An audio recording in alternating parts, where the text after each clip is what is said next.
दोस्तों पूरी दुनिया अभी तक सिर्फ इसी बात का इंतजार कर रही थी कि कनाडा की तरफ से भारत को जो भी अनाप शनाप स्टेटमेंट्स दिए जाने चाहिए थे वो दिए जा चुके हैं, लेकिन भारत आखिर अपना बदला कब लेगा। तो फाइनली भारत ने जर्मनी के साथ मिलकर के कनाडा के ऊपर एक ऐसा बड़ा खेल कर दिया है, या फिर कहें कनाडा की ऐसी कमजोर नस पकड़ ली है जिसे छुड़ाने में कनाडा को अगले कई साल लगने वाले हैं। और भारत के सिर्फ इस एक कदम की वजह से कनाडा को करीब कई 100 करोड़ रुपए का नुकसान होने वाला है। दूसरी खबर भारत पाकिस्तान से सामने निकल के आ रही है, जहां पर पाकिस्तान के कुछ जहाजों ने भारतीय मछुआरों को पकड़ लिया और पकड़ने के बाद उन्हें कब्जे में लेने की कोशिश की गई, लेकिन भारतीय जहाजों ने पाकिस्तान के जहाजों को करीब 2 घंटे तक समुद्र के अंदर दौड़ा रखा। उसके बाद भारतीय मछुआरों को तुरंत वहां से छुड़ा लिया है। आइए दोनों ही अपडेट डिटेल्स में आपको बताते हैं। यदि आपको हमारी वीडियोस पसंद आ रही हैं तो इस वीडियो को लाइक और चैनल को सब्सक्राइब जरूर कीजिएगा। कनाडा से आ रही अपडेट की बात की जाए तो आप जानते होंगे अक्टूबर के महीने में हमें कॉन्फ्लिक्ट देखने को मिलता है, जब दोनों देश अपने डिप्लोमेट्स एक दूसरे देश से वापस बुलाने शुरू कर देते हैं। लेकिन कनाडा का ये दांव अब उसके ऊपर उल्टा पड़ता चला जा रहा है, जहां पर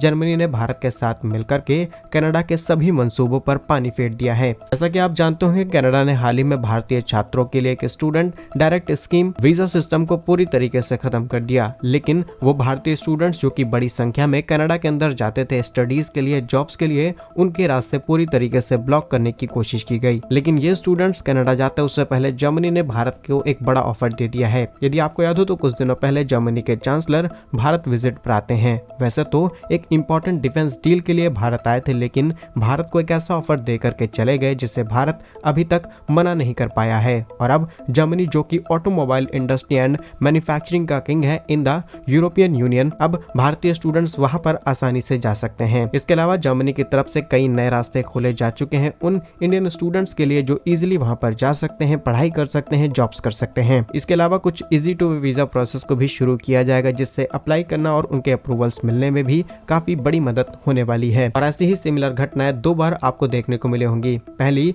जब इजराइल ने भारत से करीब 1 लाख वर्कर्स की डिमांड की, उसके बाद रशिया ने, और अब जर्मनी के अंदर भारतीय स्टूडेंट्स या फिर कहें वर्कर्स जाने वाले हैं। लेकिन यहाँ पर डायरेक्टली जर्मनी की तरफ से डिमांड नहीं रखी गई है, बल्कि प्रॉपर वीजा अप्लाई होगा, उसके बाद एक प्रोसेस होगा, देन क्वालिटी स्टूडेंट्स वहां पर जा सकते हैं। अब इसके पीछे सिर्फ एक स्ट्रॉन्ग रीजन है, जो है भारत की बढ़ती पॉपुलेशन। और सबसे बड़ी बात है कि भारत की जो मेजॉरिटी पॉपुलेशन है वो यंग पॉपुलेशन है। ऐसे में जहां इन देशों की पॉपुलेशन लगातार डिक्लाइन हो रही है, भारत की ये पॉपुलेशन इन देशों के बड़े काम आ सकती है। इसी के साथ भारत को जो मिलने वाला रेमिटेंशंस है वो और ज्यादा बढ़ जाएंगे। लेकिन कनाडा को होने वाले नुकसान की बात की जाए तो कनाडा को सिर्फ इस एक कदम की वजह से करीब 400 करोड़ रुपए का नुकसान होने वाला है। और अब ट्रूडो सरकार अपने SDS वीजा स्कीम को लॉन्च करने के बाद पूरी तरीके से पछता रही होगी, क्योंकि ये वही स्कीम है जिसके तहत भारतीय स्टूडेंट्स को वीजा मिलने में कई कठिनाइयों का सामना अब करना पड़ रहा है। इसी के साथ कनाडा के अंदर जो अच्छी कंपनियां हैं, जो अच्छी पोस्ट पर नौकरियां देती हैं, वहां पर प्रायोरिटाइज किया जाएगा कनाडा के नागरिकों को, ना कि